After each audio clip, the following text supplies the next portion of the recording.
You'll always remember your first. Do you remember your first? Win?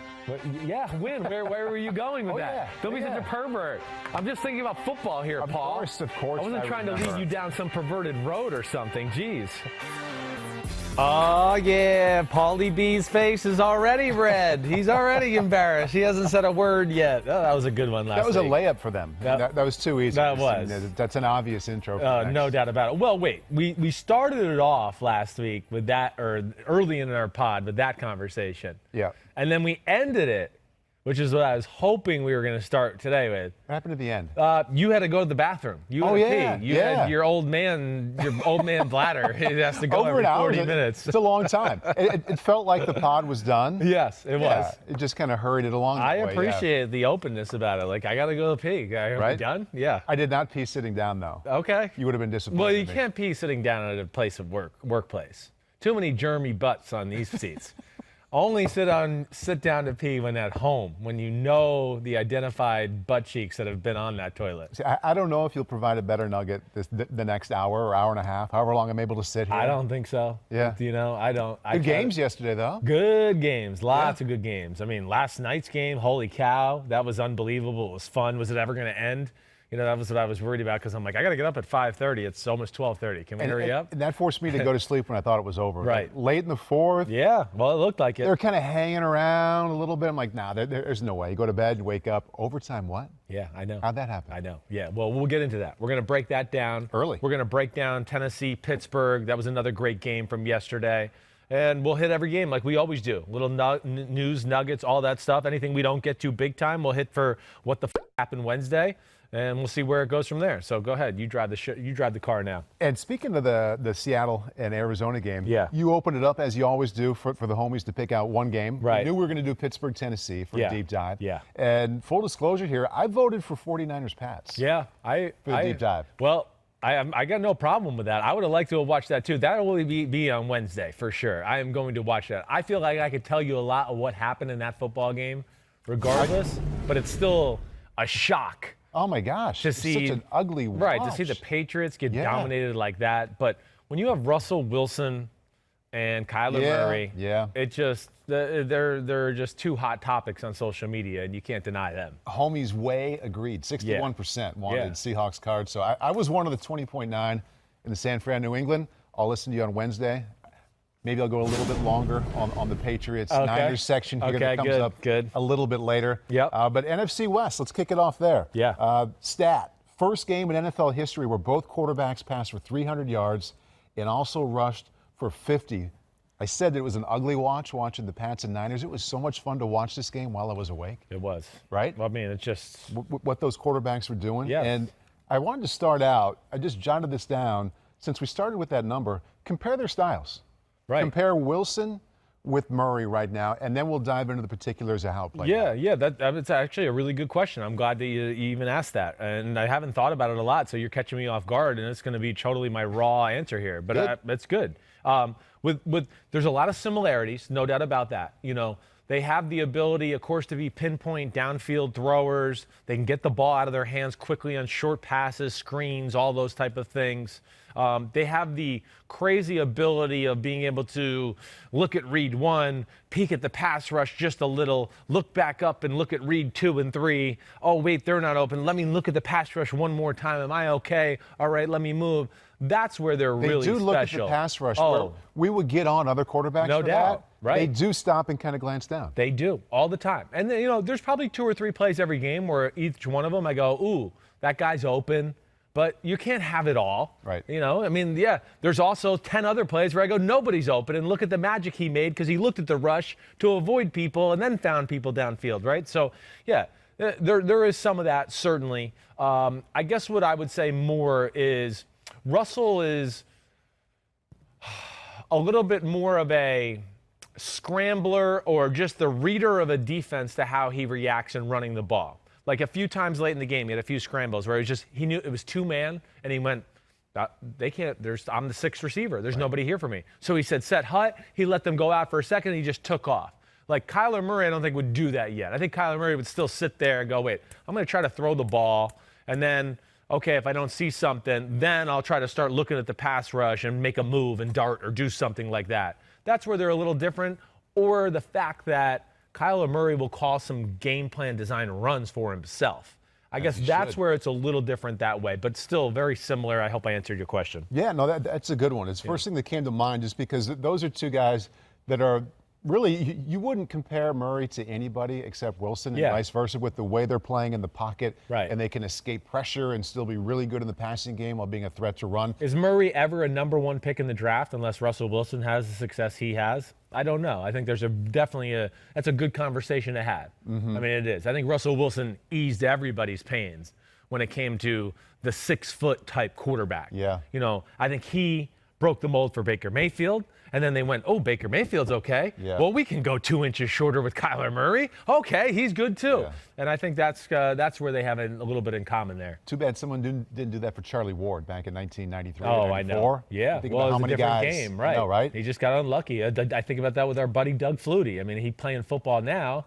He's probably a much better NFL player than he was during his era. Right. And I don't mean that as disrespect. He still had a great career. I'd kiss somebody's ass for Doug Flutie's career. I'm saying that it would be better because he was for as before good his as time. it was. Teams would have been more open to his height and the way he was exactly playing. right. Yeah. Or making an offense fit his skill set, all those type of things. Yes. Right.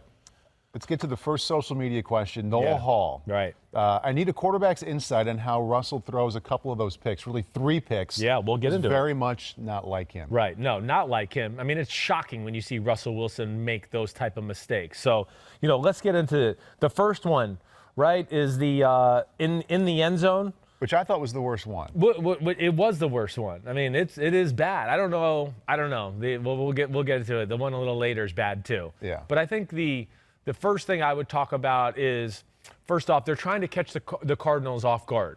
They've gotten down to the 2-yard line. They're trying to rush up to the line of scrimmage and catch the Cardinals, trying to figure out who's playing man-to-man here. And you go, set hut. And they have a little bunch package to the right to where they're hoping to get a little pick play for all 3 receivers to basically pick for Chris Carson coming out of the backfield to be wide open in the flat. I'm sure it's something on film, game planning, where they thought, oh, we got a chance to make this happen. And his body language said, ooh, that's what I have. Right? His throw was, oh, wide open, slam dunk. Yeah. He had no idea. And listen, it's a 5-man pressure. It's not an all-out blitz. And here's the beauty of the play. I don't think Budda Baker's supposed to be covering the guy. I don't. I think Budda Baker was just as messed up as some of the other people on the defense, and he just saw the back go, and he went, wait, it looks like everybody in the bunch is covered, but I'll just run over there. I honestly think they were trying to play a 5-man pressure, and Budda Baker was supposed to be the free safety. They have 2 guys covering 1 guy out of those 3 guys in the bunch. So either somebody else was supposed to blitz and it was supposed to be 3-on-3 with the bunch and Budda Baker had the back out of the backfield, or somebody messed up and it was supposed to be 3-on-3 with the bunch, Budda Baker's the free safety, and then somebody was supposed to get the back out of the backfield, that extra guy who covered the extra guy in the bunch. I don't know, but either way, it was a remarkable play by him. And as everybody's starting to learn with Budda Baker, because guess what? The Cardinals are kind of good, so now we have some other guys that we start to know. But now everybody's starting to realize, oh, I understand why they gave Budda Baker $14 million a year in the offseason. Yeah, he's f***ing everywhere. He's the best player in their defense. That was a big-time play, and too bad he got run down by the freak of nature, DK Metcalf. Oh, my gosh. Yeah. What a play. And it ended up saving them points. And not just 3, but saved them 7 points right there. They could have had those points had Russell been a little bit more, I guess, not so cavalier. No, if he throws a rifle, if he just gets it and goes, wait, like he's open, let me throw it in there. But see, see how this, and can we rewind these dots one more time if you're watching on YouTube just to look at it. But look at the start here. So now play it, please, just slowly if you can. Just keep going, keep going. See now, watch how there's 2 guys. 2 guys went with that shallow cross that went from right to left, see? So that's where I think one of those guys is supposed to be on the back, and Budda Baker, I think, was supposed to be still in the middle of the field looking for crossers to help out. Either way, it worked out. It was a big play of the game, and you thought, whoa, momentum swing. But Seattle's defense came up big. I don't know why Cliff Kingsbury didn't kick the field goal. I would have, but that's just the way we are, and that was that. I feel like when Arizona comes up, because Murray is such an exciting player, that we talk about their offense a lot. And we'll get into their offense more, but defensively, since we're talking Buda Baker, Yeah. and we're kind of on the topic of Russell Wilson's 3 picks. Right, let's do it. Let's think about his 2 other interceptions Yep. and also weave in what you saw the Arizona defense do against him. They didn't stop him. Right. They played well enough to beat him. They played well enough to beat him. I mean, early on, the Seahawks were surgical. They did whatever they wanted. I mean, they really did. Within the realms of the offense, and of course, some splash plays by Russell Wilson where, hey, yeah, the defense won this play, but Russell still made a play, and it looks like you lost, even though you did pretty good. But I think, in general, early on, especially the first 3 quarters, Arizona played pretty basic football. It was a lot of coverage. It wasn't like we're going to do anything crazy, a blitz here and there, all right? But there was a moment in the 3rd quarter where it all really changed to me. And that's where I said, ooh, Vance Joseph's feeling comfortable, and he's sick of just playing these, benign, normal defenses and getting picked apart. Right. The play where it jumps out to me, it was 3rd and 5. It was 8:46 in the first quarter. And 8:46 in the 3rd quarter, excuse me. And I wrote down, this is the first time the Cards did something crazy on defense. And they did the play we see later in the game. We're going to all-out blitz, and everybody dropped out. So it looked like everybody was in the line of scrimmage, and they fooled them, and he had to throw the ball away. And I think they ended up kicking the field goal on that series, or maybe they might have even had to punt the ball away in general. I think they did. I think they had to punt the ball away. But from that moment on, that's when I went, oh, Vance Joseph's had enough. He's going to start toying with this, and if he gets burnt, he gets burnt. Because he's probably going, wait, I'm getting burnt anyways. Exactly, right? So let me try. That's where I'm always shocked by defenses. Like, wait, you're getting burnt anyways, so try something new. Yeah. And don't always be like, oh, no, I still think this might work somehow. No, it's not. We've seen enough. And to me, that was just one little inkling of turning of the game. And where do you want me to go from there? Yeah, build sorry. on that a little bit. 'Cause Yeah. I think that was it was somewhat early in the game. At Compass Traveler says, I know you dislike the blitz. I don't know if that's necessarily true, but I mean, you don't like bringing 5 and all blitz that. too heavy. Yeah, there you go. I don't like blitz heavy, right? So he says, I know you dislike the blitz, Yeah. but how about Vance Joseph's blitzes late in the game? By the way, your podcast is my favorite. Greetings from Mexico. Thanks. Well, yes, and I appreciate him saying that. Yes, it will. And like I said, this was that 3rd quarter play. Not that it held true the rest into the 4th quarter, but you started to see more of like, we're going to start getting exotic on defense and start doing some crazy shit. What else did they do? Well, it was all out blitz. It was blitz come out and do crazy stuff. It was a little like, hey, one guy drops, one guy comes. It was a little bit more of that instead of vanilla defensive coverages. And to our buddy's point there, I mean, that's the beauty. Okay, so all right. Let's hit on 2 things here. I'm going to hit onto that last interception because he wants to talk about those blitzes and things like that.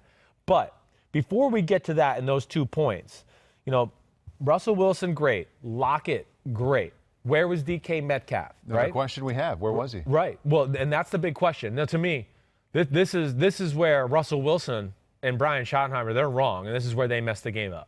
You can't let teams play DK Metcalf the way the Arizona Cardinals did. How'd they play him? Patrick Peterson manned him up for for a lot of the game. Next Gen Stats says Right. shadowed him 42 of his 49 routes, 86%. And 4 targets there is all during that time, 1 reception, 6 yards, and a pick. Yeah, he did a great job. He did a really good job. I'll tell you where he really disrupted him was off the line of scrimmage a few times. Patrick Peterson, as good technique as he has at the line of scrimmage, him being a stronger type corner, he gave him a few issues getting off the ball. But I think the big thing to me more than anything, and Peterson had his problems with Lockett, right? I mean, those 2, he had 2 big bombs he let up there either way. They protected Peterson every now and then with like a safety that might roll over the top, even though he's covering DK man-to-man. But more than not, and one of the disappointing things I'll take away from the game is that Seattle, if you have man-to-man that many times against DK Metcalf and you've only thrown him the ball a few times, that's your fault. You let them off the hook, and they did. And there's a handful of plays where if I go back and show you the game, I go, look, he threw the ball over here. Look at DK Metcalf. He's gone. It's a touchdown. He threw the ball over here. Patrick Peterson's 20 yards off. If he just throws the hitch route to DK Metcalf, it's going to be him one-on-one, and nobody can tackle DK Metcalf one-on-one. So I was really surprised that the light didn't go off in Russell a little bit more because I hold DK in the category now of, I think like you do, where it's just like, if it's one-on-one, the rest of the play. Right. It's T.O., it's Randy Moss, it's that type of guy where you just go, no, I go to him. And it's not just a light that you would think would go off during the game. That light went off a few weeks ago. I mean, in all the major moments, they've been in so many close games. Yes. That's where he's gone. I know. So it's surprising, even though Peterson is good, even though Lockett was on fire, that he didn't just have this internal thing going on. Hey, I got to get the ball to DK. I got to give him a couple chances. He did once late, underthrew him. Yes. Where DK was open, and it was just about 4 or 5 yards underthrown. Underthrew him there. Through the second interception, he's throwing to DK Metcalf. He gets blitz. He runs to his right. Vance Joseph he blitzes Russell. Russell runs to his right. Mm-hmm. Russell now knows I have man-to-man downfield. As he's winding up the throw, DK is like, well, when's the ball going to come? So he stops and puts the brakes on because he's at the point where he's going like, wait, maybe I need to come back to him. Maybe that's – and as he puts up the brakes, Russell's already in the motion throwing the ball to be the jump ball. Yeah. And now it's too late. So DK stopped, and there's Patrick Peterson to catch the ball in the end zone and get the interception. Right. So they were off kilter the whole night. And to your point, Brian Schottenheimer and the coaching staff, they need to get in Russell's ear a little bit. Who do you think that's on more? Do you think it's on Russell? I mean, he's been playing for almost a decade. Right. Is it more on him to be like, okay, I got to do this more often in this game because it's worked the last few weeks. Yeah. I got to come back to that. Or is it more on Schotty for not coming back and getting in his ear and saying, hey, I know other things are working. Yeah. You got to look that way. I look at it more as the Schottenheimer's job. And not that I blame it all on him because, like, I think your point about Russell Wilson, like, he's been playing enough football, too, to realize, like, wait, he's telling everybody he's the best player on the planet, the best wide receiver on earth. Right. You know, then attack because we haven't seen anybody be able to cover the guy yet. But I think it's a little bit of a combo there, let alone find some cheap ways to get him the ball, too.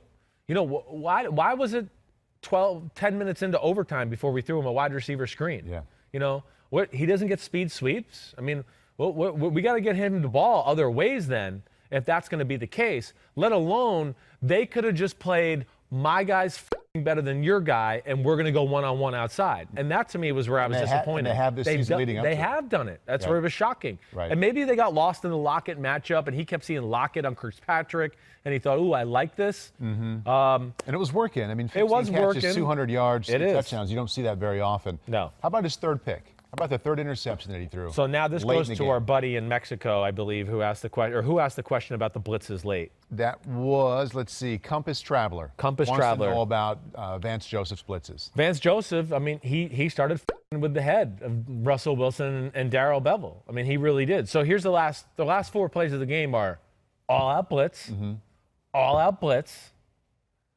screen to DK Metcalf, called back for holding. Right. Show the all-out blitz look again, everybody drop out. And that's what happened on that last play? And that's what happened on that last play. And Russell, predetermined, because he was under duress, and they didn't have a great plan the first 2 times they all-out blitzed earlier in the series. And I think he thought, wait, they're up here at the line of scrimmage. I'm going to get the ball, and I'm going to just dump it off to Lockett right now and let him run and try to make a move and go. And he wasn't even close, though. He wasn't even close. He wasn't looking. Right. It looked like there's never been a discussion about doing that versus all out. Almost like he was throwing hot to a place, and Lockett didn't know that he was supposed to be hot. I mean, somebody was completely off. One of those two. I would believe it's Russell Wilson by the way his reaction was after the interception, the thing I see on film, what him doing on the sidelines. I think it was all him. I think it was something where he went, ooh, all-out blitz, and he went outside the realm of the offense and made a mistake. I don't know. If he sits there and holds the ball, okay, he's going to have Tyler Lockett for a touchdown because they've showed the all-out blitz. They're running verticals. They're running 3 verticals to the right. You know, the old crosser this way and another guy run and go. And because they're all up at the line of scrimmage showing blitz, if he just takes the drop and just sits there a little bit, all those guys that are trying to cover Lockett downfield are way behind because they've been showing the blitz. But either way, it was a great call. Isaiah Simmons, the rookie, and I'm telling you, I think he only played 3 or 4 snaps the whole game. And I'm sure you're the same. You're probably getting more than I am. I had so many tweets this morning asking me to ask you, why isn't he playing more? Yeah, because so it was 5 stats Pete's telling me, and I would bet you 3 or 4 of them in overtime, Pete, I would imagine. But he's raw. We've talked about this a little. He's positionless. and I don't think they've figured out exactly what to do with him yet. What would you do with him? I always wanted to just play him at middle linebacker and just let him fly around the field. But I think like him taking on blocks, him reading certain plays in between the tackles are not his cup of tea. They're not. So I don't know what they're going to do with him here. What if they took him in that game and just said, hey, you're the spy on Russell Wilson? Sure. Would that work? It would. He's certainly capable of being that type of guy. I think it's just some of the other stuff. I think they're more worried about, hey, you can be the spy. It's great, but on 3rd and 3, when they pull the guard and Chris Carson's coming at you, what are you going to do then? Because that's what we're worried about. Yeah. And I think those are some of his issues that way. And I think you're probably right on. I mean, being positionless is a major problem. This is what scared teams from him in the draft a little. I'm glad you took it there with Isaiah Simmons. Yeah. Because we back up to the spring, and everybody loved his athleticism and potential, but some teams didn't like him because they didn't know where to play him. Yeah. So if the Cardinals took him, I would think that they had a clear plan of why they were taking him. We like his potential, and we know we want to use him in this way. Right. Isn't that why they took him? Because they had a specific plan for his unique talent? Well, I think I don't know. I mean, I don't know what to tell you there. You would think that you'd like to think that. If he is still positionless, I put that more on the coaches. Agreed. Than him. Agreed. Like, you have to have a plan for a guy that, this guy, here's what he is, or he might not be perfect in this area, but, on every 3rd down, he's going to cover tight ends this year for us in football. Right. Or whatever it is. But,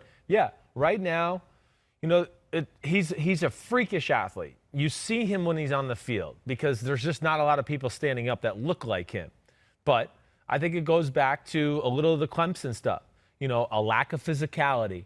Can you trust him at middle linebacker and do those things when a guard's pulling? Will he not try to run around it or try to make the guard miss to make the tackle, but then at the same time you leave a huge gap, right? So if you don't make the tackle, it's like, see ya, bye-bye, running back.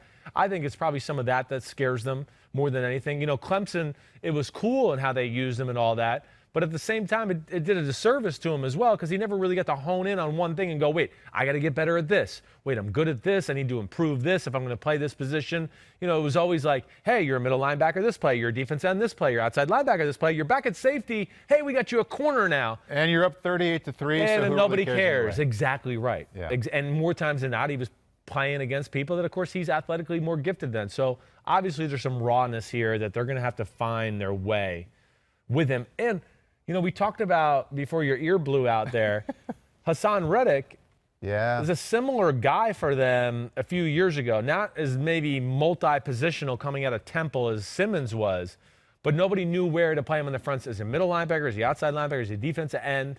And it took them a while to find a spot for him to where now he's starting to pop.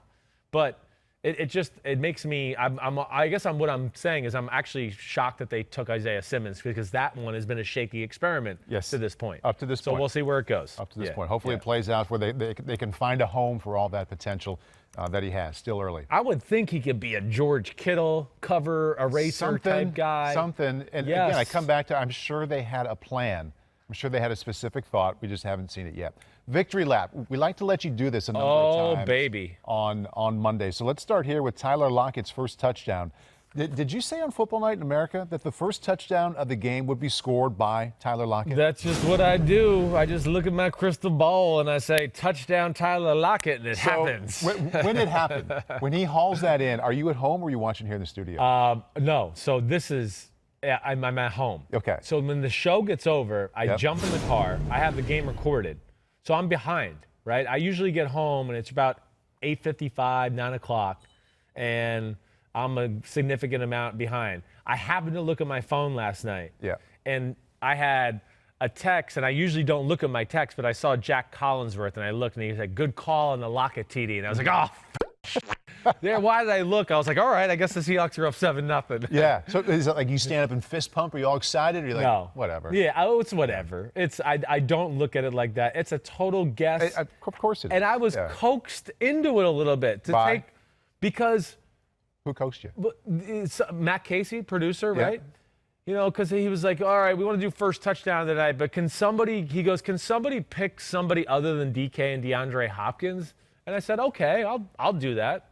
Because, again, it's just a guess. Yeah. Even though I probably would have took Hopkins or DK Metcalf. Of course, right? Yeah. But They said that. They're like, yeah, I mean, we're already talking about DK. Can we find another? And I was like, I'll take Lockett. I was like, I don't think it's that crazy. I was like, in fact, they might be all over DK to where it leads to a great look for Lockett. So Jack texted you and said, nice job. Did Matt text and say, I told you so, man? No, he did not. No. He did not. He did not. No. Missed opportunity there. Yes, missed opportunity. Other side, Kyler Murray. Yeah. Under the major question of how do you stop him? Right. We have a question here from Neg Lagone. He says, what do you think about Kyler Murray dropping back 50 times? That's 5-0 with 0 sacks.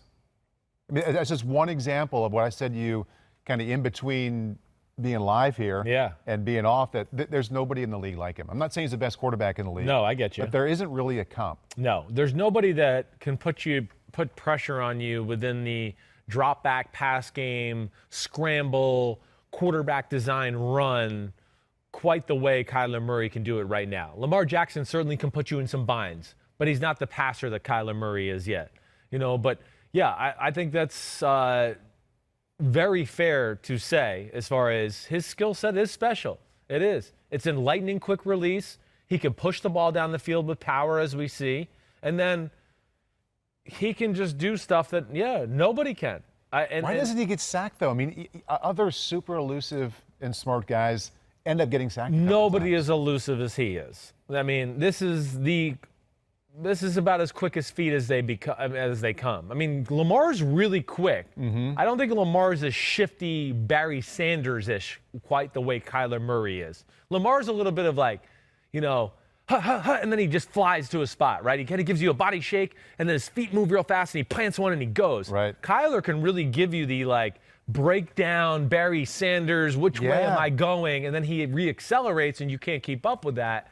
And that's where, it's very, very special. And I want to get to, okay, so then what should they have done? What do you do to defend this guy? But let's start with what Seattle did. Maybe what they did right or what they should have done better. Well, to our buddy's question who asked about how about the 50 times, no sacks, all that, right? Yeah. First off, he's special. They get the ball out of his hand quickly, more times than not, so that helps out, right? Pretty good screens, and even though they didn't live in all that. But the major point is this. Seattle's pass rush sucks. They suck. Their defense sucks. There's no other way to say it.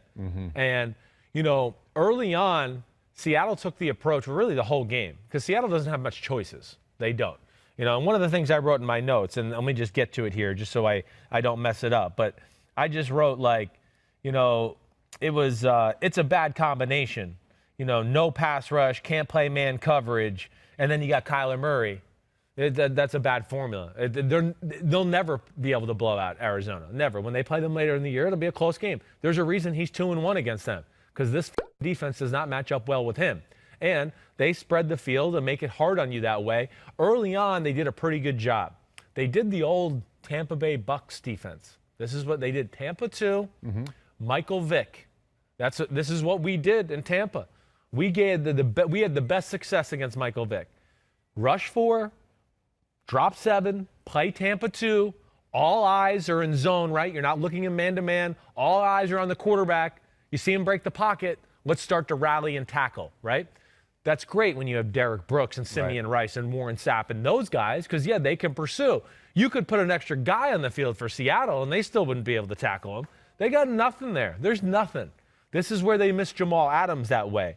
But, slowly but surely, he just started to pick them apart. They started to get a feel for, it's Tampa 2. It's cover 3. It's quarter, half. That's all it was, all game long. All you had to worry about is those 3 coverages. It's zone coverage. Is it 3 deep or 2 deep? That's all you had to worry about all game long. And, they had a few cool, unique plays, but so much of the plays in the offense is just Kyler Murray. I don't come away going, Arizona's attack is surgical. They just picked apart this zone scheme and had all these cool plays, that I love. No. More times than not, I'm very underwhelmed by what I see. But he is so special, and because they call the game in a spread fashion and things like that, they just put you in a bind with their players. Like, hey, we're going to feed Hopkins, and we're going to spread the field out, so can you tackle him one-on-one? Oh, wait, you put an extra guy in the box to stop Kyler Murray? Now it's one-on-one with Hopkins. We're going to throw to Hopkins. Right. You're going to play zone? Okay, well, we'll run draws and quarterback draws, and we'll let him just sit back there in the pocket because your pass rush is not good. Oh, nobody's open in the zone. Oh, don't worry. He'll move and he'll manipulate, or he'll just run for a first down. And that's really the whole game. I can't sit here and tell you that there was anything they did schematically to screw over Seattle. Nothing. No, Seattle just stinks, and he's good. Did Seattle make any kind of adjustments you saw as the game got longer? No, it did not. And this is the other aspect. When the game gets longer, advantage Kyler Murray. He's like Derrick Henry. He wears defenses out because everybody gets sick of chasing him. So tired. They do. Yeah. So he kills the pass rush. Right. By the fourth quarter, you could tell Seattle's got nothing. They can't keep up with them.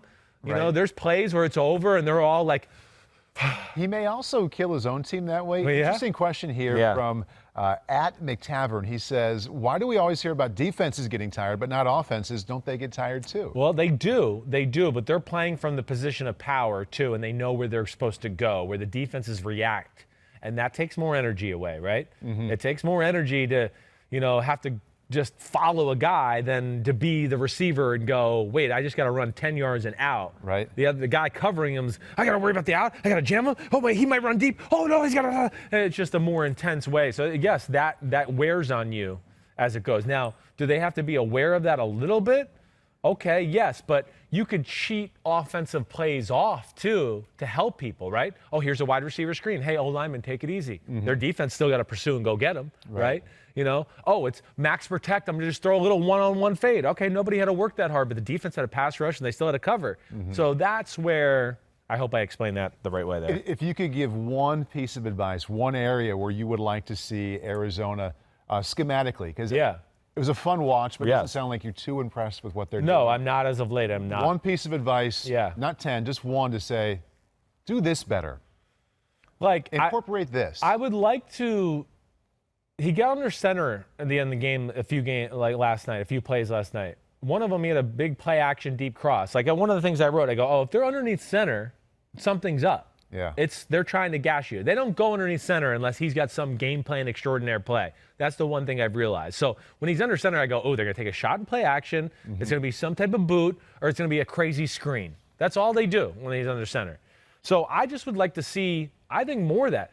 What if you had Kyler Murray and a little bit of the Sean McVay stuff and the Kyle Shanahan stuff? More like boot, play action. Yeah, play here. Hey, fake speed sweep, fake the zone, bootleg, play action, and just more moving parts. Because again, what's that offense do? It gives Jared Goff the edge a lot of the times, right? So what is it going to do for Kyler Murray? That's where I just think they're missing out. And they don't need a lot. Mm-hmm. They just need a little bit, and then they can go back to their core stuff. True.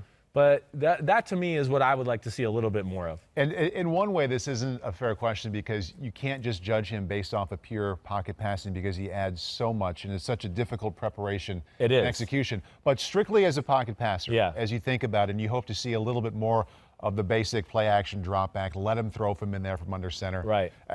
How would you rate him, 1 through 32? Not specifically, but just kind of general ballpark of where he is as a pocket passer right now. As a pure pocket passer that way. Yeah, that's a good question. He is in the top half of football. That's for sure. I do feel that way. I really, until 2 or 3 weeks ago, I probably would have been like, he's top 10. But the Detroit-Carolina game and then Dallas last week, he's been off throwing the football. Mm-hmm. He really has. Last night he looked a lot better. There's no doubt. But I guess just here I'm looking at just some quarterbacks and some teams and all that. I would say somewhere between that 10 to 16 range right now. I was going to throw out to you either 12 to 16 or 16 to 20. No, I would go more the 12, 16, 10 to 16, right in that area. Considering everything else he can do, I mean, I know. It's a giant win for the right. And even if the pocket, the pocket passing, that's where we rank it. But then when you go, okay, now he's outside the pocket, and now or his feet are cockeyed, and he's got to throw this type of throw and all that, he makes up for some of those misses he might have in the pocket, I guess is what I'm trying to say there. Before we move on from this one, I want to get back up and come back to that question I wanted to ask you, and I said we will get to this. So what do teams do? I mean, now it's not just, hey, we're going to run all over the field, but we're eventually going to win this game. This is a tough game to get ready for, but they're really not that good. Right. You're going to have to beat Arizona in December in meaningful games, maybe even in January as well. Yep. What should teams do against him in this offense that is unlike any other? Yeah, well, I've seen two different approaches to where there are 2 losses this year. Carolina, who has a pretty good front four, so they had Brian Burns and Yetur Gross-Matos and Derek Brown at defensive tackle. They just played, we're going to rush 4 and kind of play zone.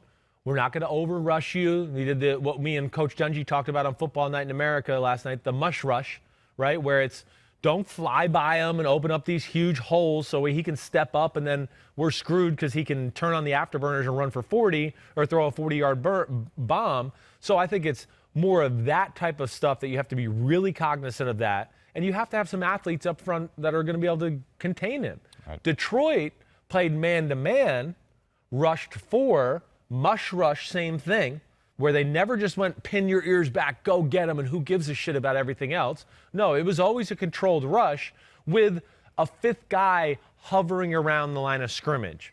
You know, as we've talked about in prior podcasts, the middle linebacker he's up there by the center. He doesn't blitz, right? Mm-hmm. He just sits there so the center can't go help out because now they have 4 one-on-ones. And now the center's watching him, but he's really just, I held you there and I'm watching the quarterback. And as soon as he makes a break, I make the break too. Those are the 2 ways you're going to have to defend him. You know, and of course you got to have a little talent. But like I wanted to look at their schedule real quick just to tell you some teams or things that I could say. Like I know they got the Rams still twice in their schedule. The Rams are one of those teams that have that mold. Aaron Donald, Leonard Floyd, Brockers. They have enough speed up front. And then if they want one of their middle linebackers who can run and do that type of stuff, that's where they could be special as well. I bet you New England's going to have a great game plan for him going here in a few weeks because they'll be able to play man-to-man. All these secondary and safety guys they got in the game, they'll have one of them assigned to him. So, you know, never easy. Right. A lot on him. There's a lot of pressure on him because it's all about him. It's all him. I mean, like we said, the offense is not overly creative or going to just serve him up silver platter completions always. Arizona 5-2. Yeah. Seattle loses. They are 5-1. We'll get into Pittsburgh, Tennessee as our next deep dive here in a little bit. Let's work our way into Self-Scout Thyself. Ooh, baby. Always a fun part of Monday. There's definitely a theme here to this one, too. Patriots theme. Tom Brady, obviously now with the Buccaneers, they just undressed the Raiders 45-20 after they basically did the same kind of thing to Green Bay the week before. I guess the point here is you had him as your 15th ranked quarterback in the offseason. Yeah. Self-scouting. Have him in the right spot? Would you move him at all? You know, I'd have to go back and look exactly where I'd put him. Yeah, he's probably a little higher up than I probably had him. Mm-hmm. You know, I said this last year, though, and then he proved me wrong at the end of the year, too. So I want to be careful about not jumping the gun too much. I was going to say that it's 2 games. Yeah. It's 2 really good games. Right. But it's just 2. Hey, they're the best team in the NFC. It's going to keep you there, too. It's going to keep looking good. I mean, they pass protect, they can run, and they got arguably the best weapons in football. If you're the best team in the NFC, your quarterback can't be that middle of the pack, though. No, well, why? Why can't he? Why? A great team can make, but he's been better than that. I will say that. I think he's probably dancing around that top 10 quarterback type of area. Now, again, I'll get in the old conversation. We could put a lot of quarterbacks down in Tampa right now, and they'd be 5-2. I mean, I'm not going to, like, just give a free pass here. Oh, you get Mike Evans, Gronk, awesome offensive line, good running backs, good play caller. And now Antonio Brown. What do you think of that? I like it because I think Brady can handle it, and I think they do have somewhat of a relationship there. And there's 2 things, let alone it just adds to their weaponry at a good price. But, you know, Mike Evans, he's been banged up a little bit the last 2 years, even Chris Godwin right now, to where I think it's an insurance policy, too, to like, oh, okay, man, Evans can't go this week. Oh, at least we got Antonio Brown, and we don't have to change our offense or change the formula around. Right. But, listen, Brady was – I don't want to take this away. I know everybody thinks I'm a Brady hater. I just try to be a Brady realistic person. I think we're just wondering if – But he's playing amazing right now. He was incredible yesterday. He's on point with his throwing. I mean, not one ball leaves his hand where you just go, perfect spiral. He threw it exactly where he wanted to. You know, even on the incompletions, they just go, he wanted to throw it there. He was being safe or whatever. He is in total control. Complete. And they have a deadly formula right now because they can run.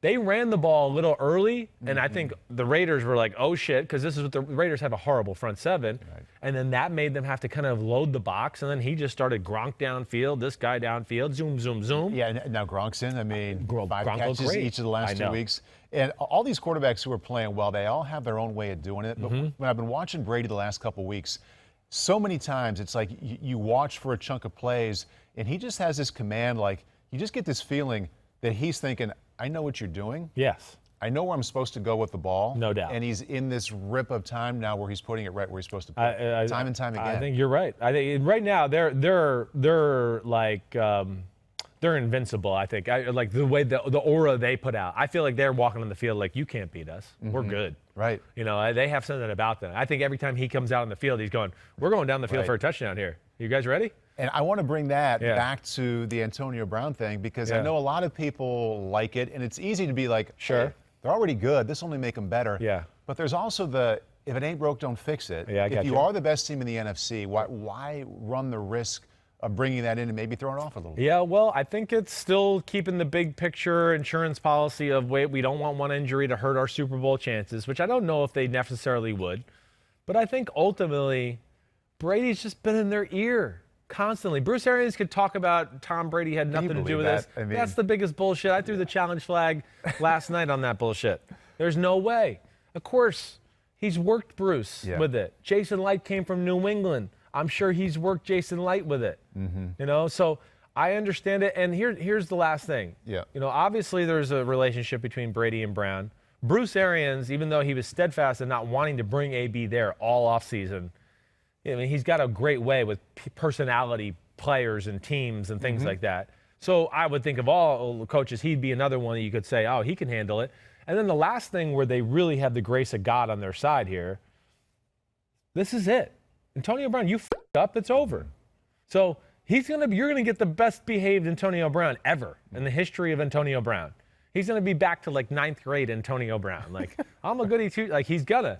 Because he knows if it doesn't work here and Brady was supposed to be your guy, that everybody's going to be like, well, man, if Brady couldn't handle him, then screw it. We're not touching him. Yeah. So I got to think Antonio realizes he's at that part of his career. I've got a 9th grader at home. I don't know if the behavior is all that easy to predict. Well, all that good. It's not as bad as what Antonio Brown's has been.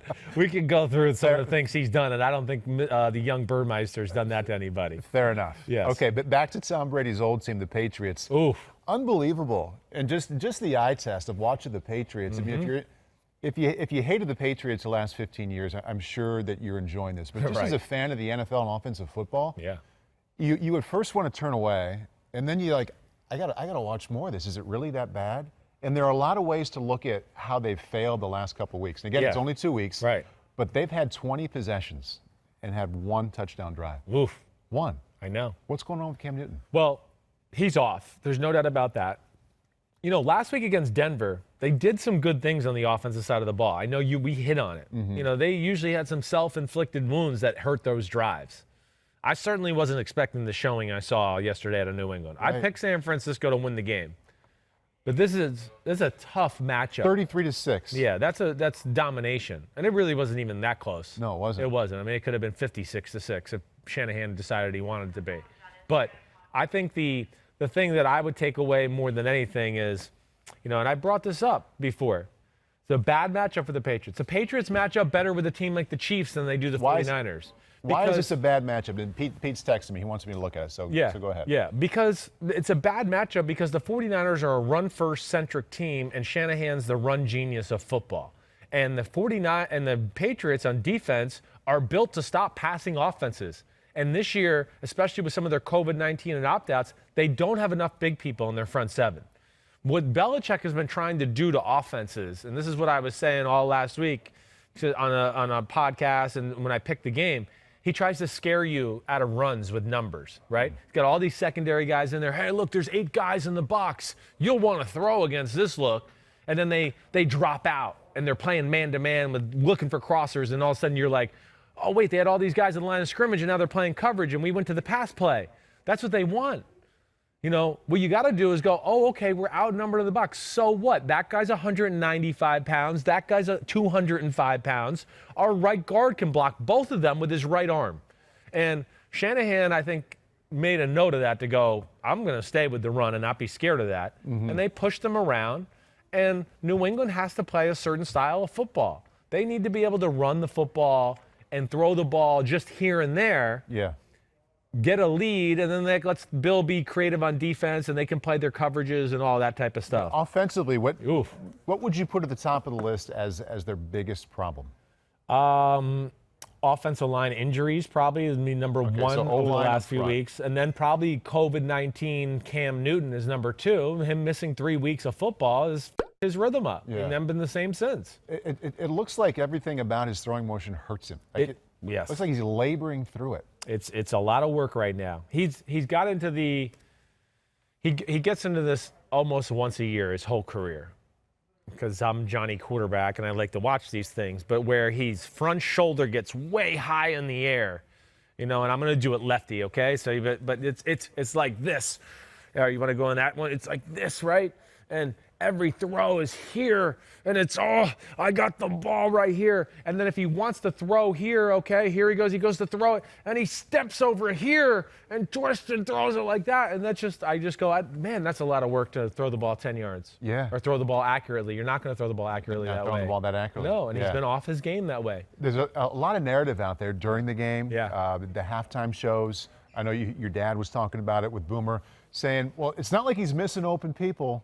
There are not a lot of open receivers out there, and that is part of it. I mean, it's not a very talented pass-catching group. No. But I guess I would like to know what you think.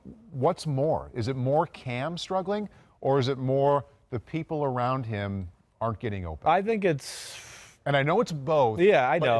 It's more. I think it's more. Well, the fact that Edelman can't run 4.7 right now, so I got to say that's the number one thing.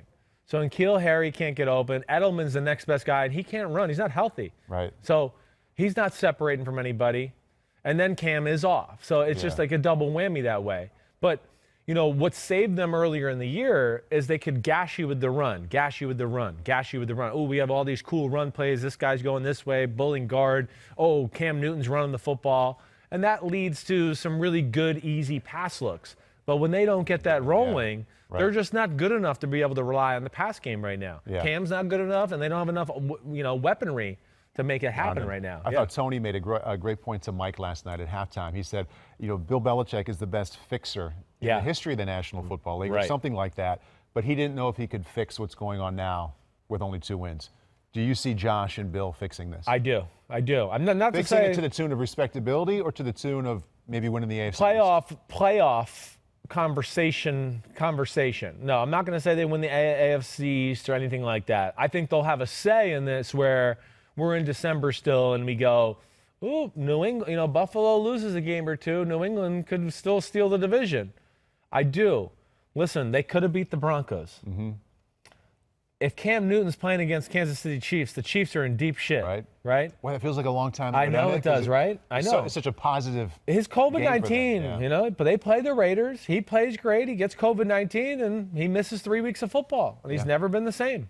And it's thrown them off. And, of course, they got some injuries in the offensive line. Now they got Buffalo this week, and that's the perfect team for them. Again, matchups. Don't forget that, people out there. This is not college football. What a giant game.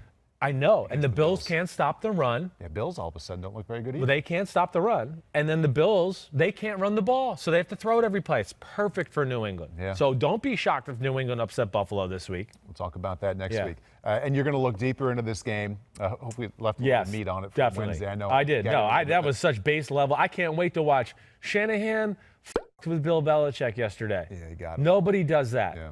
He created different edges and different angles to where I'm sure Bill was like, wait, nobody's done that to me before. I've never had to worry about that gap out there. That's where, I have this conversation with Flory all the time. I always go, Shanahan is the one guy I think can match wits with Bill Belichick. Yeah. Creativity, outside the box thinking, a little bit of, some kahunas to do something that maybe you wouldn't normally try. And they got that triumvirate of pass catchers with Ayuk and Samuel and Kittle. I mean, that looks so good. Special. And are we going to have to suffer through a Sunday morning of hearing about Jimmy Garoppolo getting traded again? Well, I mean, come on. Hopefully that's over with. I mean, yes, I think that's done. I think that's done. And good for him yesterday going back and getting the win there and doing all of that. And Yeah, I think they realize Jimmy G's pretty damn good after seeing Nick Mullins and C.J. Beathard, and let's go. He's at the very least fine. Right. Yeah. Right. Gives him a decent chance to win it every He time. definitely does. Victory lap. Woo woo. There's an actual soundtrack to Victory lap? Is there? I didn't. Oh. Cue it. Roll it. Victory. Victory is mine. You picture yourself running a lap? I do. Adulation of I'm fans. running for a touchdown. Jogging. Acknowledging. I'm running after somebody who just picked six me. Bad feeling. Yeah. Okay, a little NFL films-ish. Yeah. I thought it'd be a little more celebratory. Victory. Yeah. Is ours. Yeah. I love the NFL Films music, though. So good. I mean, I love it. I bought the CD Did you really? back in the day. Yeah, just the old, like. It didn't just show up at the Sims house? Well, Just like, hey, can you guys... It might have. You're right? right. It might have. You're I right. bet I it don't did. know. Either way, it found its way to my car in high school. I used to jam those classics. Washington Yeah. beating the Cowboys. Oh. Speaking of hard watches, 25-3. Chris picked Washington, 1-point underdogs. Chris is 11-2 Chris is 11-2 this week. this week. Yeah. Straight up. Yep, straight up. Way to go. I know. I'm pretty good against More straight proud up. of the Tyler Lockett first touchdown caller being 11-2. No, 11-2. Picking the game straight up is hard, let alone spreads and betting it. That's where I want to tell people who listen to my picks and my podcast. Don't necessarily listen to my best bets or picks. Listen to my information and who I think's going to win the game, and then you figure out which the best bet. I'm not a professional shark, all right? I'm not a gambler. You're not a degenerate? Johnny the Shark over here. Hey, NFC East. Adam Blackhall would like to know, Yeah. on the pod, you said the Eagles are your clear pick to win the division. After this week's performances, would you like to consider Washington as the favorite? I'm not going to consider them the favorite. It's a good question. I'm not going to cancel Washington out of this. Which I is think if you made me unbelievable. Washington second after Philadelphia, I would do that. Yeah. I would. Washington has some things that are, somewhat elite as far as they can run the football. Their O-line with Brandon Scherf is back is pretty damn good. And then their D-line, as you saw again yesterday, can take over a game. So that's where they're cool. Now, I don't expect them because I do think when Philly gets healthy and Carson Wentz is still the best quarterback in the division, that I'm going to go with them. But Right. nonetheless, I was happy for them, happy for Kyle Allen, because, people were already starting to pick him apart and all that stuff. Kyle Allen's plenty capable of going in there and winning games for this football team. Antonio Gibson running the ball and all that. And then, hey, the big story is just the Cowboys are horrible. They're awful. They're horrible. I couldn't pick them in this game. You got to get over the cool helmet with the star and all that. The rest of it's crappy. There's nothing else. Right. And I feel bad for Andy Dalton. Yep. But there's no toughness to that Cowboys team on either side of the ball. They've totally lost their way that way. And I think for the second week in a row, you see that their grit and their toughness was number 4 who's hurt. Yeah. He is a big advantage for their football team. Again, what awesome franchise quarterbacks do is they give teams belief. That's what they do. Before the game starts, we got a chance to win. He's our quarterback, number 4. Look at him move. Oh, we're down by 17. I don't know. Number 4 is pretty damn good. He'll bring us back. Oh, we're having a hard time moving the ball. Number 4 will sit and be he'll get in the pocket and sit there and take hits and run and make off extend. We'll be okay.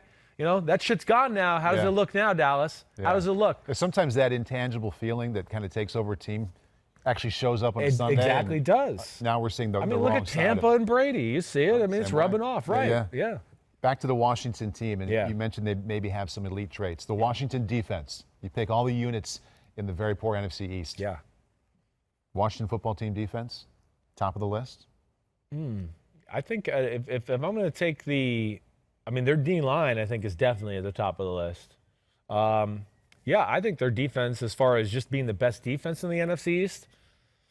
Best unit, like any kind of. Best total unit out of all of them. You're considering anybody's offense. Yeah. Oh, it probably Groups. is. It probably is their best unit. It is. I mean, Maybe it is the best team in the NFC East. it's close. We I shall guess I see. got to just see a little bit more of an offensive output. Yeah. That would be what I worry about a little that way. I mean, Terry McLaurin's a beast. Yeah. But we've just seen too many weeks of not much from the offensive side of the ball. I think what scares me from them a little bit.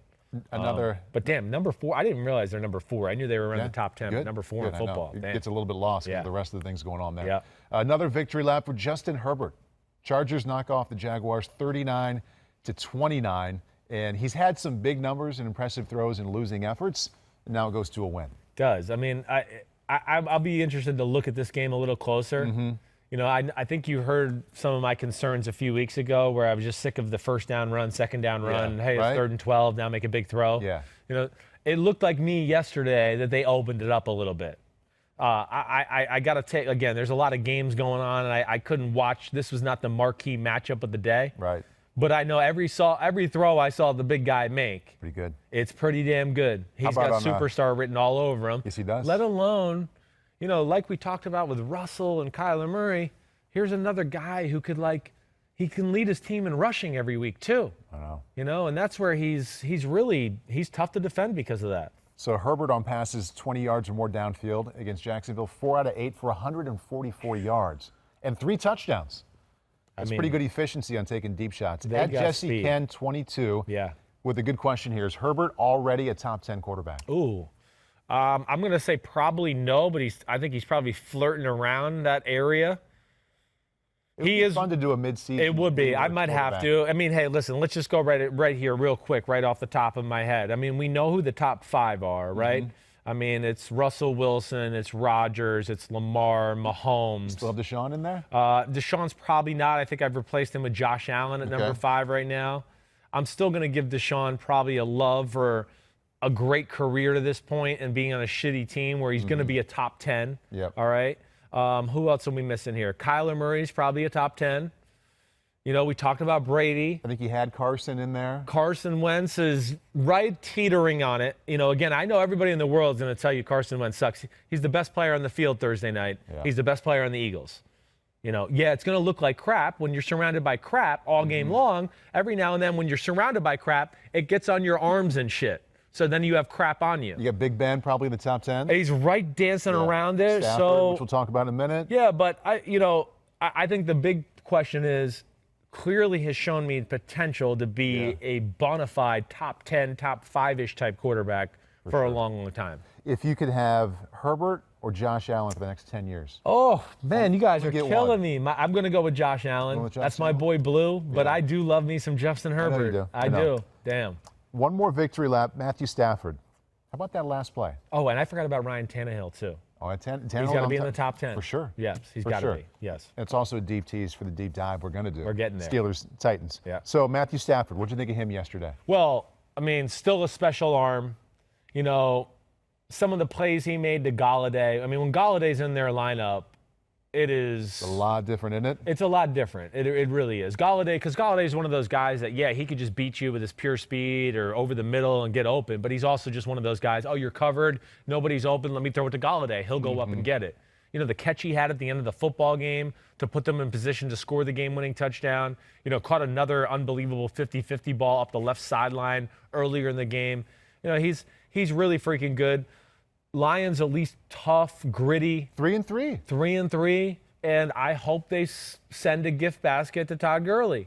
Yeah. Because I feel bad for my man Todd Gurley, who I really like and respect, but that was a bonehead move. The game is over if he goes down and doesn't score the touchdown. He scores the touchdown. It gives them a little hope. And I just, you know, listen, Matthew Stafford in those late game situations, he's dangerous. What do you think of the last throw? Last touchdown. I love 2 things about it. Yeah. One, he wanted to throw the ball in rhythm and realized, like, oh, wait, people are around me, and that's going to be a tight throw. So that was a great job of, like, not panicking and just throwing it, right? He kind of regathers himself. He looks around just to make sure he can get out of the pocket clean. He gets out.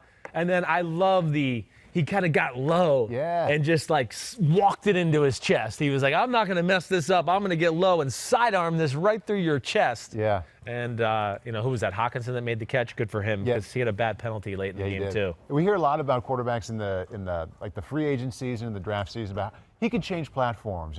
He can go here. He can throw it from here. And that was a time in a really significant moment where he had to drop it down and drive the ball.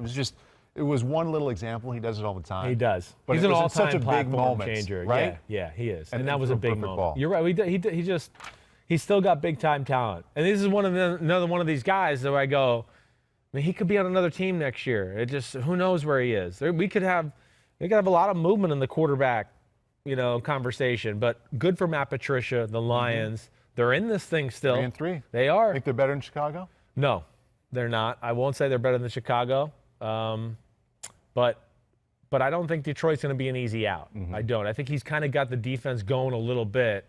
I think Stafford, him being healthy and Galladay being back in the lineup, they got a little balance, and he's dangerous throwing the ball. Lions play the Bears tomorrow. You think the Bears win? I do, yeah. Ugly, but yes. I think the Bears would win like a 23-20, 2017 type football game, yeah. And you are 11-2. I am, so listen to me. Week.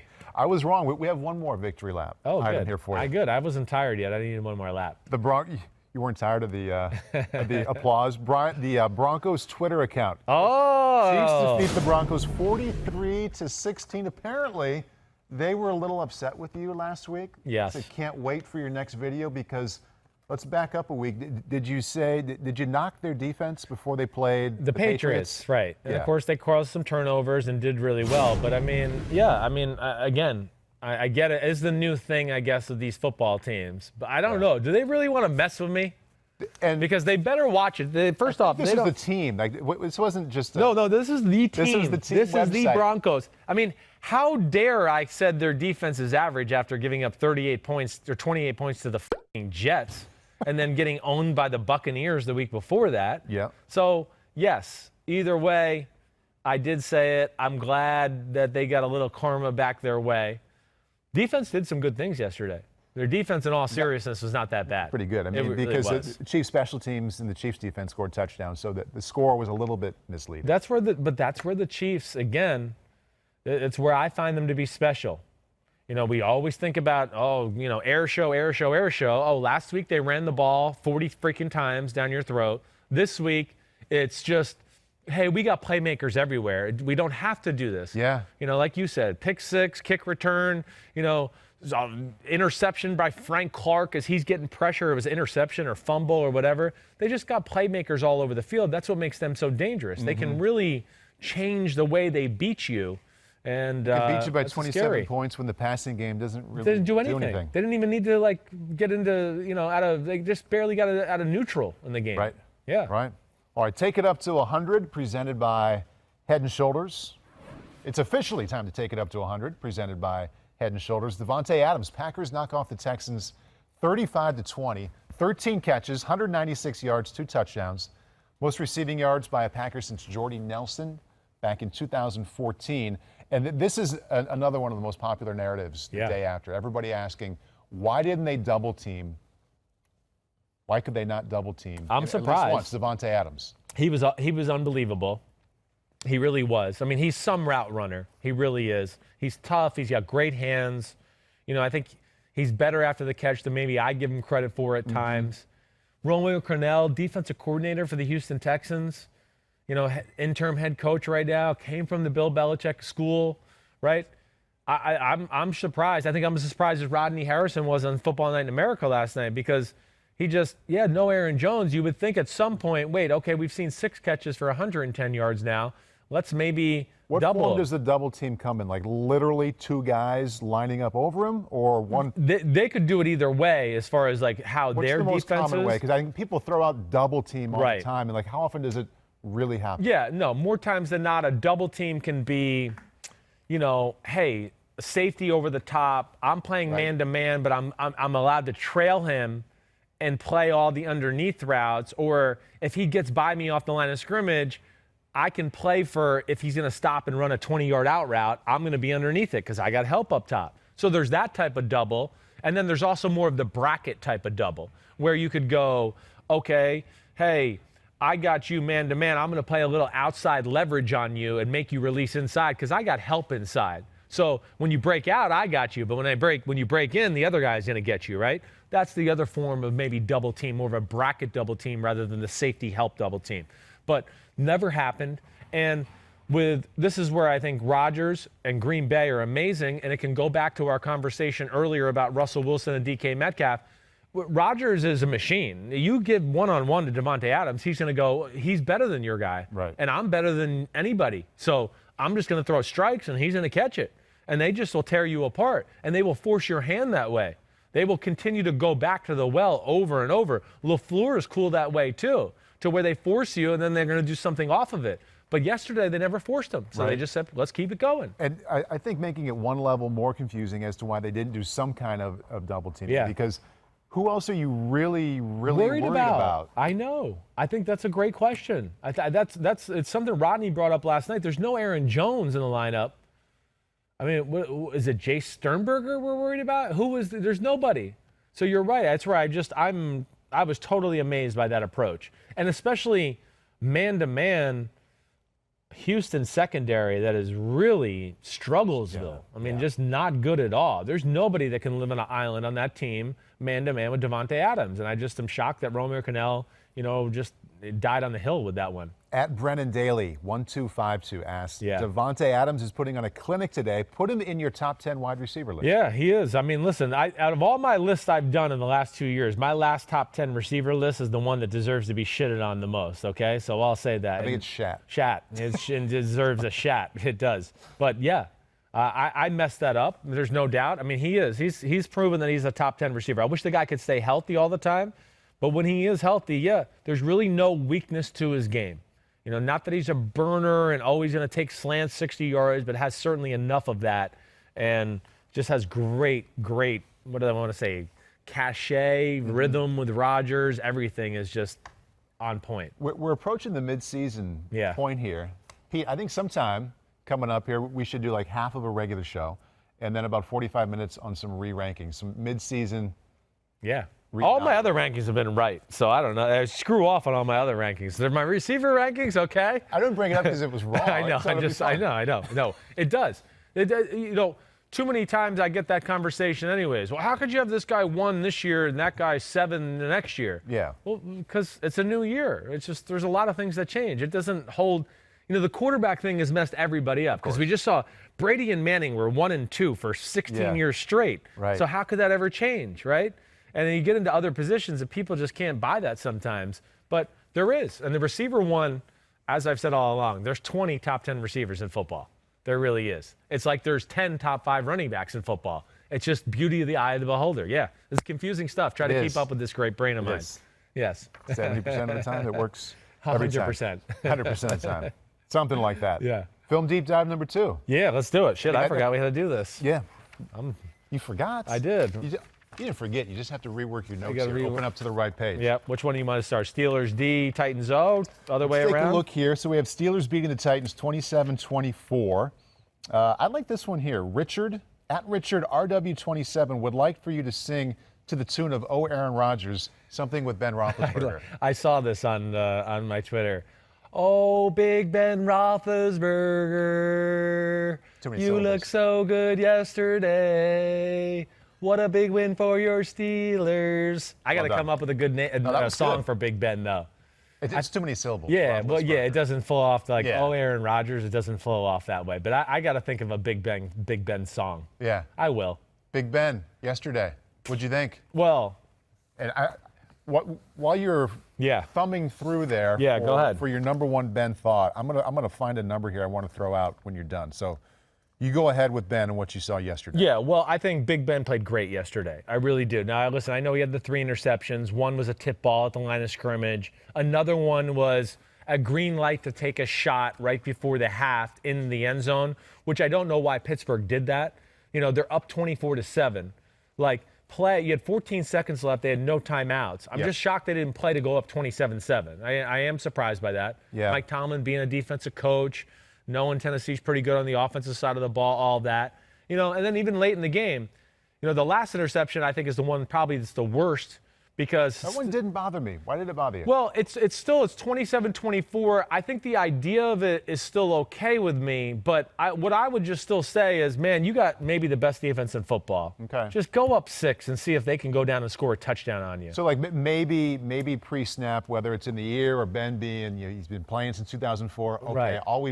Let's just make sure we get a field goal. Exactly. Maybe an incompletion or dump it to a bag. I see Juju wide open, I'll pull the trigger, but any doubt, I just throw the check down or throw it away. So maybe that philosophy should have washed over him and kind of dictated what he did. But anytime on that play, I know the play. Yeah. Go ahead. When you see 19 manned up by 55 and the field is shrunk at that point, you're close to the red zone. I mean, that's how that play works. Oh, his back is to the receiver. Yeah, he couldn't see the I'm ball. going to fire a fastball. Right. By the time it gets there, those safeties will be close or look crowded, but this is how this play works. It does. I throw it at that guy's helmet, and my guy catches it. 55 made a great play. No, he did. So listen, to what you're saying, it's not egregiously wrong. You're right. We're talking about Big Ben. He's been around the block. I'd like to see him play it a little smarter, but the thought is not like I sit there and go, oh, what? How could he do that? Yeah. That's so stupid. I mean, you're right. It was the look to throw that. It's Juju on 55. I think if he throws the ball another foot to the right and higher, right, to where it's more of a Juju back shoulder type of thing, it's going to be a touchdown and perfect. He kind of threw a bullseye right in the back of 55's head, right? Yeah. And Juju tries to go his hands into the back of the head, and then Brown got his hand in there, right, to kind of knock it up, and it gets intercepted. Right. But I mean, I'm with you. It's not like it wasn't like it was stupid or it was like he didn't even see that guy. No, he knew exactly what he was doing. It was just like, situationally that context should have come in. That's all I'm saying. That's all I'm saying. Just because, again, you try to, as a quarterback, as something Gruden always used to say, just have a big picture of the game mentality in your brain always. Don't forget about what your defense is doing and those type of things and how good they are. Right. And that's the only thing I would say there. You mentioned that you thought Big Ben played really well. Yeah. 32 completions to get 268 yards. Right. I mean, I always thought of Ben as someone who really pushed the ball downfield, and he's still doing it really well when asked. I mean, it's impressive. I think we're all looking at it closely this year because of the elbow thing. He can still do that, but when you throw it that many times to get that few yards, and we're seeing this kind of week after week with him. We are. This is kind of a philosophy there. This is their team. This is what they want to do. He doesn't hang on to it for long. Nope. He doesn't throw it for very far down the field. They're not a great run team, so this is like another way to run the ball too. It's just like, hey, get it out here. Oh, 4 yards. Okay, yeah, it was nothing special, but now it's 2nd and 6. Oh, here, wide receiver screen. We got 7 yards, 2nd and 3rd. They were phenomenal that way, really pretty much throughout the game, of always staying in 3rd and manageable. There was a few great 3rd and 12 and 13, 14 throws, 3rd and 14 throws. He would throw it 3 or 4 yards. And then they make the play. Right, right. Well, they caught the Titans in blitz a few times, all-out blitz, where again, me, I'm going, why? There were 13 out of 18 on 3rd down. 13 is an unbelievable, isn't it? Unbelievable stat. And this is, again, where is a tough matchup for the Titans. It's a tough matchup for the Titans. The Titans can't rush the passer. They can't rush the passer. And to your point with Pittsburgh already, Pittsburgh has answers for any type of defense. It's Big Ben. It's a lot of coaches who've been around for a while. So, they don't waste plays. Oh, you're blitzing? They got a blitz play called. Oh, you're playing man-to-man? We got a man-to-man play called. Oh, it's zone? We got people sitting in zones. They never are wrong that way. And that's where they're really tough on Tennessee, who, because now they don't have a great pass rush, they got caught in between yesterday of like, early on they played kind of the Buffalo game plan. Let's drop back, let's rush 3, let's rush 4, let's play coverage. And he just kept picking them apart with short passes and things like that. And then, oh, bam, 15 yards, but then 4, 6, 4, 6, oh, 15 again, blah, blah, blah. And it got them in a very tough spot that way. But yeah, their ability to spread the field, and then they run the ball pretty good in those spread elements. And then in the short passing game, which you're asking about, and then they just wait. And they go, oh, you're starting to come up to take the short passing game? Okay. Oh, here comes the double move. Here comes the go route. Right. And that's when he, strikes gold. I mentioned with the 49ers that the 1-2-3 combo they have now, Samuel, Ayuk, and Kittle, that's where Jimmy G is making most of his money in the passing game. Right. Roethlisberger yesterday with Smith-Schuster, Johnson, and Ebron, that's where it's 24 of his 32 completions went there. Right. Pretty conservative numbers. Yeah. But I like the fact that they've got an identity. Here's our guys. Here's our main guys. Exactly. We're not running them deep that often. Right. And oh, by the way, they didn't really even need Chase Claypool much yesterday, which is another thing I'm getting a lot of questions about. Do you think they went with we don't really need him, so it's okay? Or did they remove Claypool from the being the Titans? Yeah, right. No, the Titans didn't do anything like that, like specifically game plan wise, where they matched up anybody with anybody or anything that jumped out to me that way. I think it just happened to be one of those days where it didn't work for Claypool. I don't think, other than maybe some screens and speed sweeps, I don't think Pittsburgh looks to feature anybody. I think they just go, oh, these 3 are in, here's the play. and you know how to execute it, and you know who you like in certain little situations. You like this guy in an out route, you like that guy when he runs a go route, okay. And I think they just play it that way. And it was just a day that didn't fall into his lap that way. It was nothing like I could say where Patrick Peterson was on Metcalf or, they doubled him here or there. No, it just happened to be that a few of the plays that he dropped back on Sunday, Juju was the first read. Deontay Johnson happened to be in the right spot, and the defense took him there, and he threw the right and appropriate ball. I've got a lot of questions about the other side with the Titans offense. Hold on. I just want to make sure I want to hit it all, though. Yeah, Yep. Okay, let me just make sure I got it all. Let me read through my notes. But, I said that, that's where it was tough. Vrabel can usually scheme it up, but it's hard to scheme it up against the Steelers. It really is. Because he can, usually, he's exotic and he does a lot of different things that you're not ready for on a week-to-week basis with Tennessee and the Vrabel game plan. It's like Belichick that way. But with a guy like Big Ben, like I said, they just were always in the right play all game long to where, it's all out blitz. Damn, we got beat by that. Oh, wait, it's, let's play coverage. Oh, he beat us with that. And I think they just were continually trying to find their way throughout the game about how to attack Big Ben and company. And, what happened really, just to leave it off, here's the end of it. In the second half, when they, because they had a hard time scoring points in the second half, obviously, they played a little bit more aggressive. That's where the biggest thing changed. They finally just said, you know what, we got to get in their face. We got to force the issue. We got to blitz a little bit more. They started to play some more man-to-man coverage.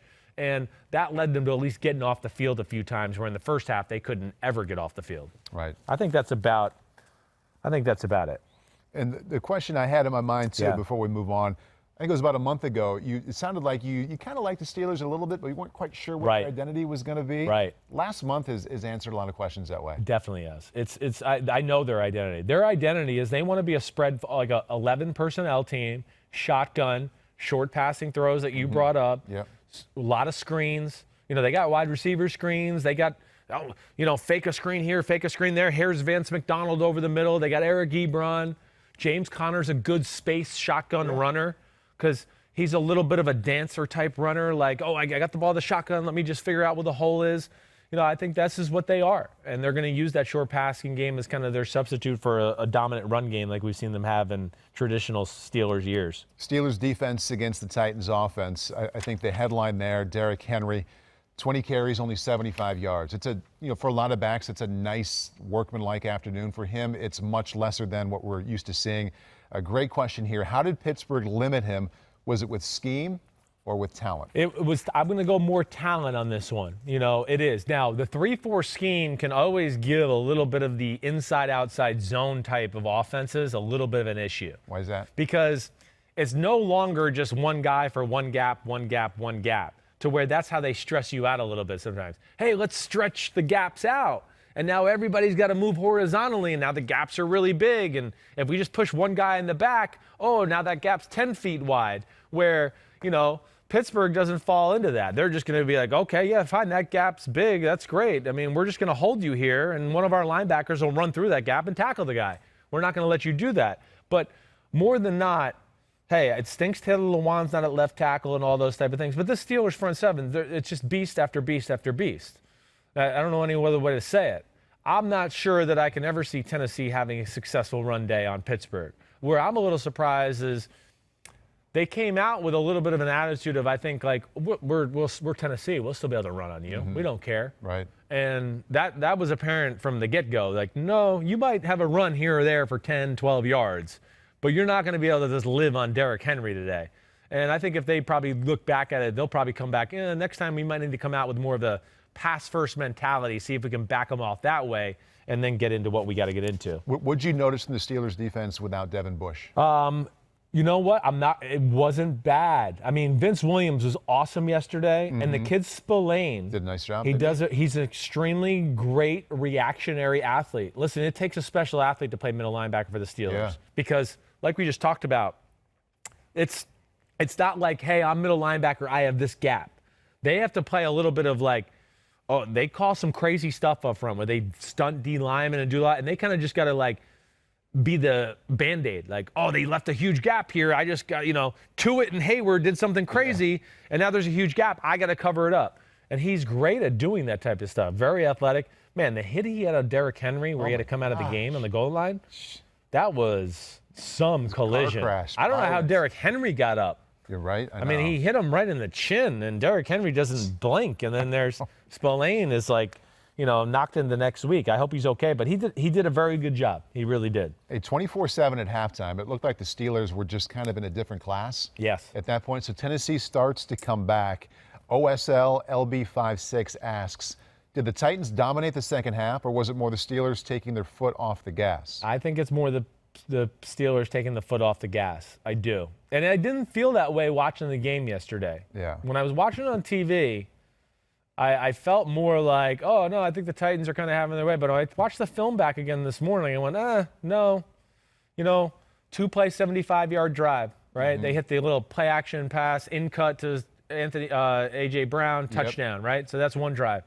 Their next field goal came off of the tip pass interception. Yeah. They got nothing. It went 3 and out. They had to kick a field goal. It was really that big play. That was the big play. And then they had the last drive to go down to make it 27-24. That was probably one of their more impressive drives of the whole football game. Yeah.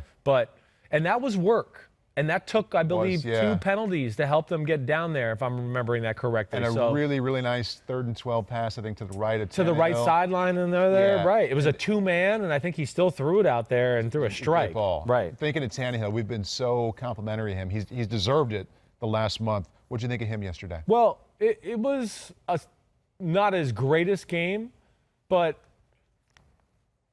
he was under as much pressure as he's been under in a while. I mean, can we say he was against the best defense in football? I think so. I mean, I'm going to take them as the best defense in football. There's I understand, it's them, the Colts, the Bucks, let's see, the 49ers. It's solid. 18 out of 30, 220. Yeah. A couple touchdowns, no picks. No, I mean, he really, and like I said, there wasn't like he was missing people. He was under pressure the whole game. Pittsburgh did some good things on defense. They're always tough to prepare for. Hey, I'm going to be interested to see if Tennessee can survive without Lewan. Mm-hmm. We know there was no Jack Conklin at right tackle already, but that's going to be a big thing. Are they going to be as dominant, pass protecting, running the football without Lewan going forward here too? Ty Sambrello's in there. He did a decent job, but it's those type of games I'm worried about. Yeah. I'm not worried about like the middle class of football. The Titans are going to win those games. Right. But is that injury going to end up hurting them when, Frank Clark and Chris Jones come to town in the playoffs, or the Steelers or somebody like that? That's when I worry about it. It was the marquee game of the afternoon. We all paid a lot of attention to it. Now, a day later, do you feel like you learned more about Pittsburgh from what they did, or did you learn more about Tennessee? I think I learned more about Pittsburgh.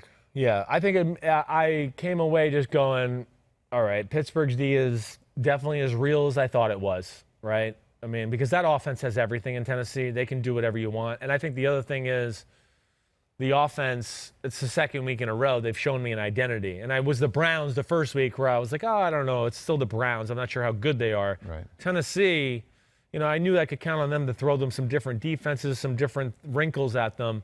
And they handled it all in stride to where it makes me think that Pittsburgh's the second best team in the AFC. Behind Kansas City? I'm not taking them over Kansas close? City. Is it I think it's close. I think it's close. But see, close? Pittsburgh's there's another one where Pittsburgh's definitely number 2 in the AFC for me right now, but I don't know if they match up good with Kansas City. On which side? I don't know about either one. That's where it'll be interesting to me. Everybody's got their kryptonite in football. Mm-hmm. And Kansas City can pass protect, and then Pittsburgh can't play man-to-man. And that would scare me against Kansas City and Mahomes and that. So we'll see. Hopefully we'll get to see that matchup at some point. That would be awesome. Yeah. But that would worry me a little bit, I guess. It doesn't sound like it's even a tough call for you right now. It's not for me right now. I mean, not with the way Kansas City's continuing to grow their offense in ways they can beat you. And again, like I've said the last 3 weeks, we think of Kansas City as this high-flying show. We don't give them the respect for their physicality. Mm-hmm. Week after week, they beat the shit out of football teams, and we don't really talk about it. Yesterday was a perfect example. It was an ass beat, right. If you list the reasons why they won, I mean, and nothing to do with Mahomes and passing game. The passing game wasn't going to be near the top of the list. Right. So I was going to end this part with the Nick report asking, do the Steelers have a real shot at beating the Chiefs for the top seed? You kind of took care of that. Sounds like they have a chance. They have a chance. You're not I still, if you're going to make me bet money on that matchup, I'm taking the Chiefs. Now, can the Steelers be the actual top seed? Absolutely. Absolutely. There's no doubt. They are number 1 seed, first round bye caliber football team. Yep. We'll see that. I'm speaking specifically to that matchup, but I don't think there's any doubt the Steelers are one of the best teams in football. They have to make improvement most in which part of their game to where it's like a real consideration for you? I guess I always worry about their secondary a little bit. I do. Against high-octane pass offenses, I worry about them just being able to match up if their pass rush can't get home. And, offensively, I would have said the run game, but that's kind of coming along to where it's fine. It is. It's fine. And the way that he throws high percentage short passes, they kind of keep the clock rolling that way too. So if they wanted to play that style of football and keep Mahomes on the sidelines, they can do it in their own way too, just like we saw yesterday. It was 36-23. It's time of possession. They kind of did what Tennessee likes to do to everybody else. Just did it in a different way. They just did it in a different way, Short right? passing Exactly game. right. Yeah. Right. All right, Steelers-Titans. Boom. Did you hit it all? I think I hit it all. TJ Watt and Bud Dupree are amazing. Yeah. Okay. They've drafted pretty well. They have. I mean, they got some dudes. They really do. But I mean, the Titans only had the ball for 4 plays in the first quarter. To speak to your short passing game and how they chewed up the clock that way was really impressive that way. But fun to watch. And I'm not giving up on the Titans. The Titans are still one of the 5 best teams in football for my money too. There you go. Yeah. Give me the headlines. Presented by Hyundai. Oh yeah. It's time for Give Me the Headlines. Presented by Hyundai. We say it twice around here, I guess, Chris. All right? Yeah. Browns knock off the Bengals 37-34. OBJ out for the season. Torn ACL. I know. Kings of Ohio is what I'm saying here. I want to say Kings of Ohio, but the future is fun. That's my headline, okay? That's a headline and a byline. It is. I guess so. There's so many things I wanted to say about this, but Kings of Ohio goes to Cleveland because they beat Cincinnati twice this year, 2-0. Props to Baker. But a lot of fun games, and Baker was phenomenal. Yes. Yeah. That was almost my other headline. There was a sign at the game yesterday that said Joe Ohio.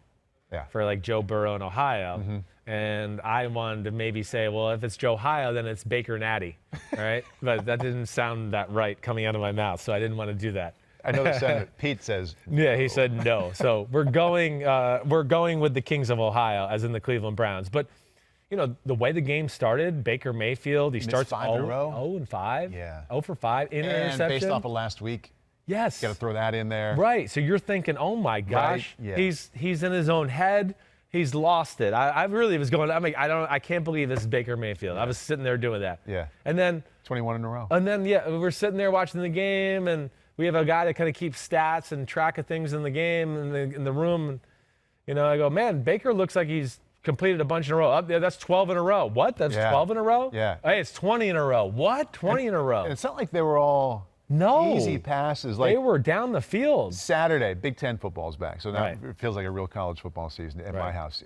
Quarterback for Wisconsin went 20 or 21 or something. Was it Cone? Those were Grant Mertz. Oh, Grant Mertz for Jack. We had him in that right. All-Star game Right. in San Antonio a couple years ago. Great kid. But guys were wide open. I mean, I never went 20 for 21. So, hey, kudos to him. But he was throwing to wide open guys. Yeah. Baker was pounding the ball in there in some tough spots. Very tough spots. Down the field, outside the numbers, threw the ball great yesterday. He really did. I don't know. It looked like the old Baker to me. Yeah. Never lost control of the ball.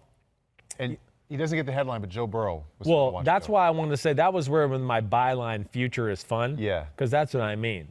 The future is fun in Ohio regardless. Yeah. Hopefully. But Joe Burrow, it's better every week. He's had an awesome start. He really has. Even last week, I just went, oh, look at this. They're starting to be more aggressive throwing the ball down the field. They're doing that. That continues yesterday. And, T. Higgins making plays that way. So, no, it's really cool to see.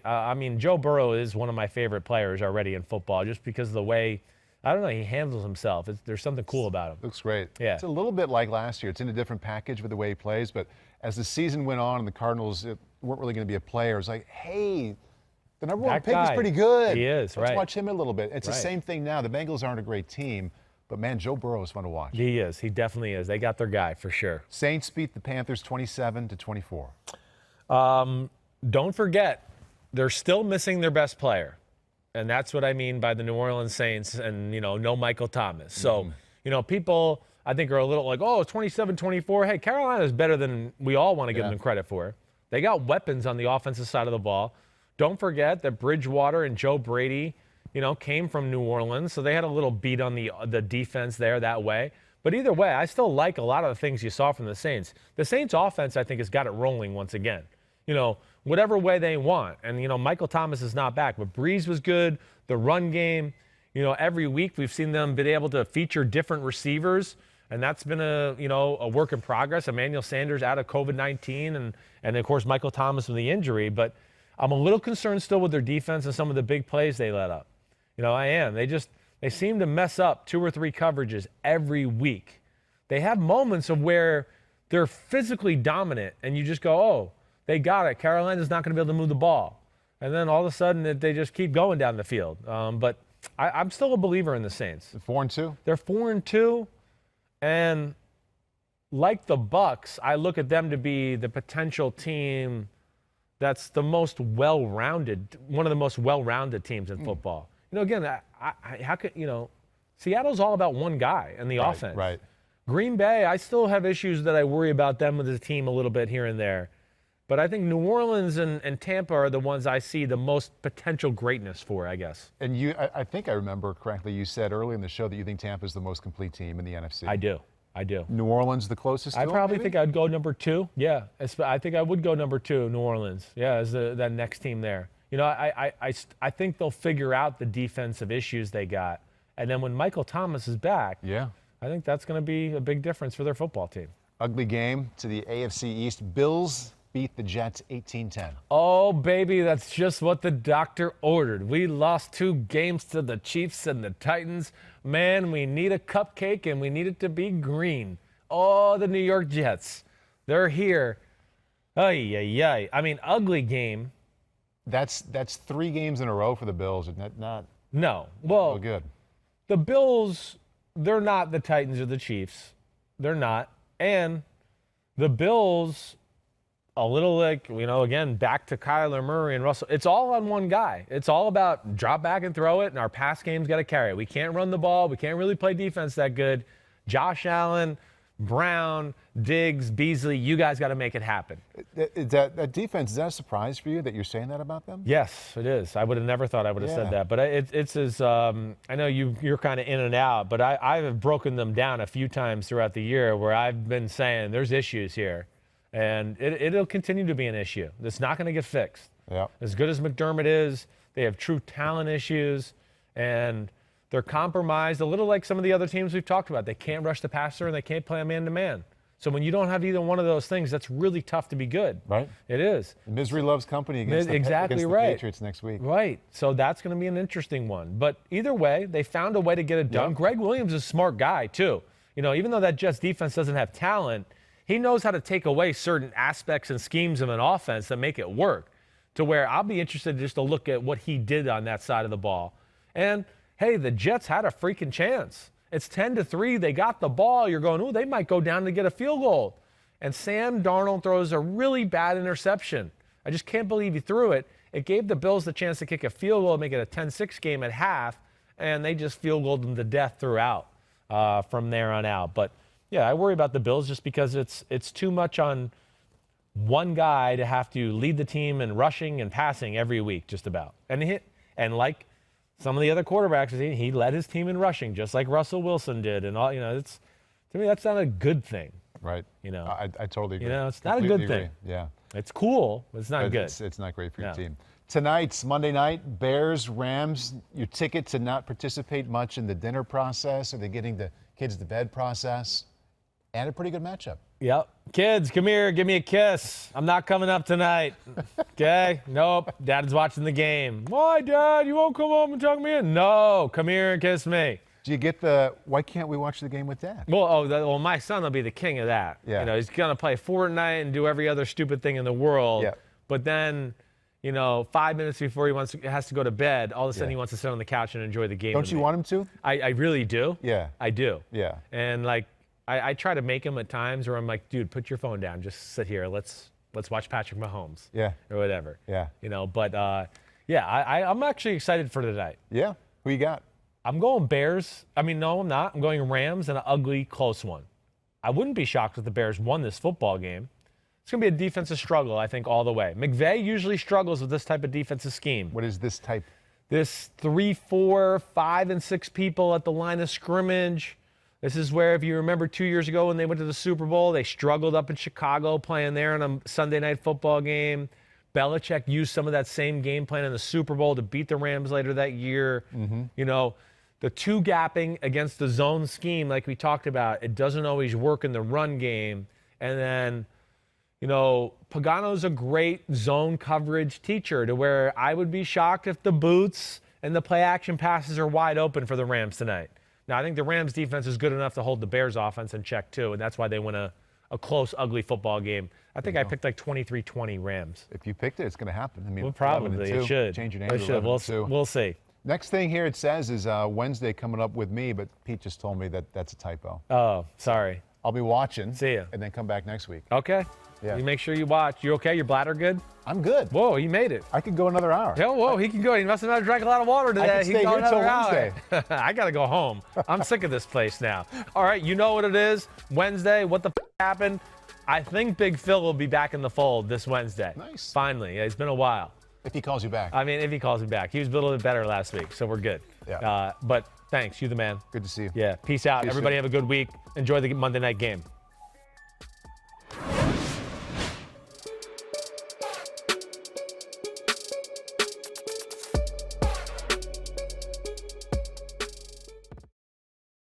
Hi, I'm Mike Tirico, and thanks for watching.